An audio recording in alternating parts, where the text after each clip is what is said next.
versículo de número 6, capítulo 11, Epístola aos Hebreus.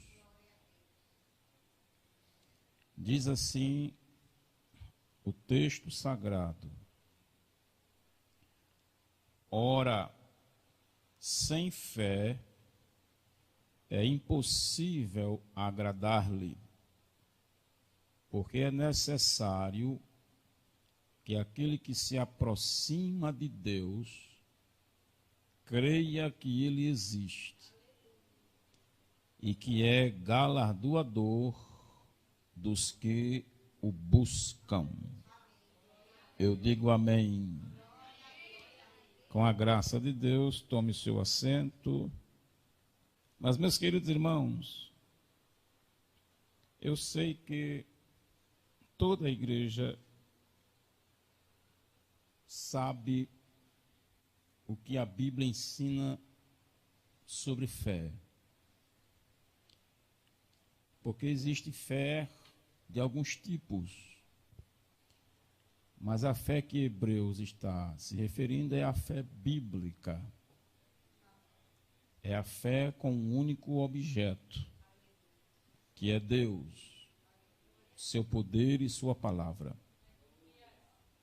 Então é uma fé que está em outro patamar ou em uma outra dimensão de conhecimento. E ela só começa ou será amadurecida através das experiências, através daquilo que Deus propôs para a nossa vida.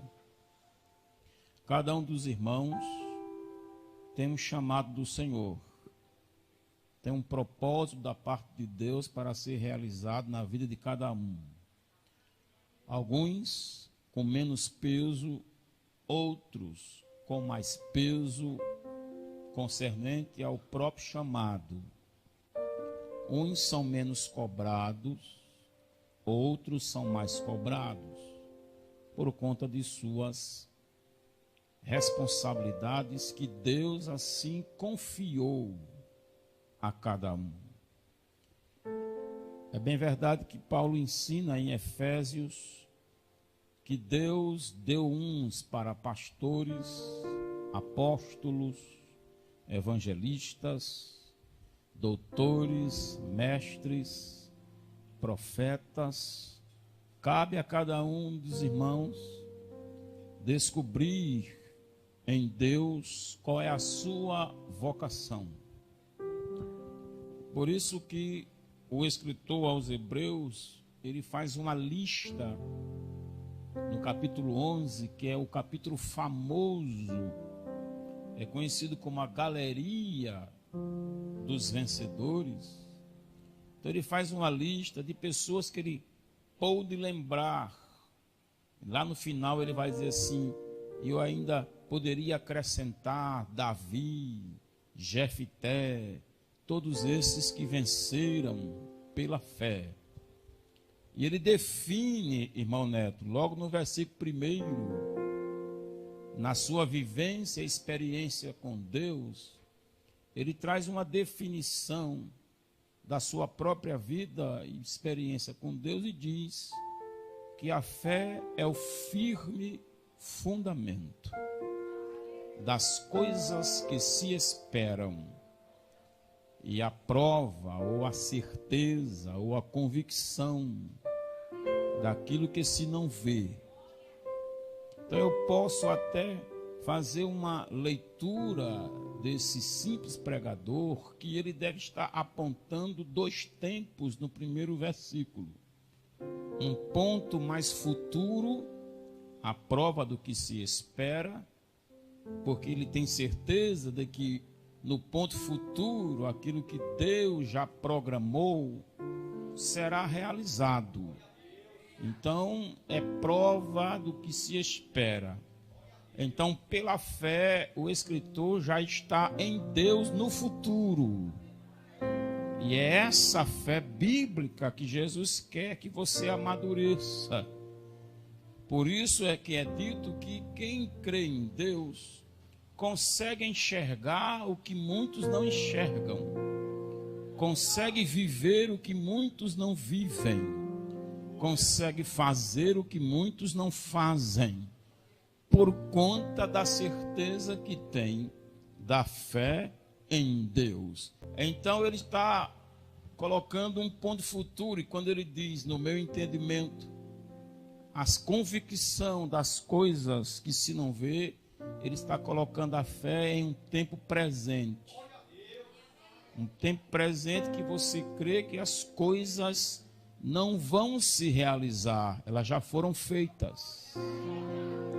Oh, meu Pai, isso, se fores para Apocalipse 16, versículo 17, eu estou pregando devagar porque ela me deu muito tempo para pregar, aí eu estou pregando devagarinho, certo? Apocalipse 16, versículo 17, né, irmão Geraldo, diz o seguinte, lá no finalzinho, que João ouviu uma voz que soou de dentro do templo no céu, como quem disse assim, tudo já está feito. Então, pela fé você já vive isso, por isso que a Bíblia ensina que pastores e pregadores não é chavão de pregador, não. Tome posse, porque já foi realizado. Esse é o ponto de vista de Deus, e é isso que a igreja tem que viver. Lógico que você tendo num ponto futuro, você vai passar pela a problemática da coisa, mas o coração está certo de que Jesus na cruz já realizou tudo que nós precisamos, e através dele temos vitória. Não teremos, já temos. Isso é linguagem da fé. Quem recebe, as irmãs lá fora estão recebendo, e aqui dentro da igreja, por trás, oh meu Pai, glória seja dada a Jesus. Esse Deus é bom e maravilhoso, não é? Meu santo, quando ele está ponto futuro, convicção do que se espera, inclusive Paulo vai dizer nas suas cartas, que agora fugiu a referência, ele vai dizer assim, me parece que é Filipenses, não somos ainda o que havemos de ser. Oh, maravilha! Aí se você for para o Velho Testamento, você vai encontrar um versículo no capítulo 4 de Provérbios, versículo 18, que diz assim, a vereda do justo é como a luz da aurora, oh glória, que vai crescendo, crescendo, crescendo, mais e mais, até ser dia perfeito. Estamos em processo, irmã Lígia, de crescimento, porque tem um dia perfeito. Não somos ainda em carne o que havemos de ser em espírito, oh glória, certo? 2 Coríntios capítulo 4, versículo 16, eu vou já correr no corredor da igreja, eu estou sentindo a graça de Deus. Capítulo 4, versículo 16 diz, ora, o homem exterior pode até se corromper, mas o homem interior, lá na alma, ele se renova de dia em dia. Oh, maravilha! Tendo essa perspectiva, oh glória, você vai ver que o versículo 17 do mesmo capítulo 4 de 2 Coríntios, Paulo diz, ora, se nós somos renovados de dia em dia, por isso nós temos a plena certeza de passar pelo tempo da tribulação. Diz assim, porque a nossa leve e momentânea tribulação, oh glória a Deus, é passageira. Além de passageira, está produzindo um excelente peso de glória. Ei, oh Jesus, me ajude. Aí quando eu vou depois disso aí, no versículo 18 ele continua, por isso não atentemos nós para as coisas que se veem, As coisas que se veem são temporais e passageiras, vai se acabar.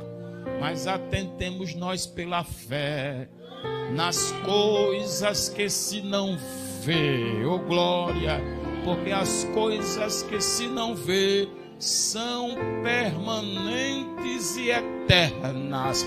Quem recebe a palavra neste lugar?